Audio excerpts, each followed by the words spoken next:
જય બજરંગબલી, જય માતાજી મિત્રો. તો આપ સૌનું સ્વાગત છે મારા મિની બ્લોગમાં.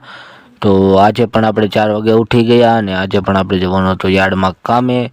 તો તૈયાર થઈ અને આપણે ઘરેથી નીકળી ગયા અને રસ્તામાં આવી ગયું તાપડી આશ્રમનું મંદિર. તો ત્યાં કરી લીધા આપણે દર્શન અને પછી વધ્યા ત્યાંથી આપણે આગળ ચાલ્યા.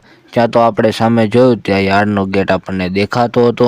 તો આપણે યાર્ડના ગેટે પહોંચી ગયા અને ત્યાં જઈને પહેલું જ કામ કરવાનું હોય હનુમાનજી મહારાજના દર્શન કરવાનું.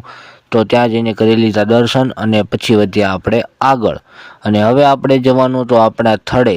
ત્યાં જઈને જોવાનું હતું કે કેટલું બકાલું આવેલું છે અને ક્યાં ક્યાં ખેડૂનું આવેલું છે તેના નામ પણ લખવાના હતા. ત્યાં જઈને કરી લીધું પહેલું કામ એ કે જેનું બકાલું આવેલું હોય તે લખી લીધું અને પછી આપણે કરી દીધી હરાજી ચાલુ.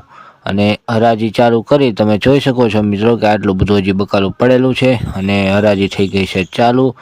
અને પછી આપણે જે હરાજી પતાવી અને બધું જે બકાલું વેચાઈ જાય પછી અહીંયાથી છૂટું પડવાનું હોય છે. તો મિત્રો તમે જોઈ શકો છો સવારનો નજારો અહીંયા અને બકાલું બધું વેચાઈ ગયું છે.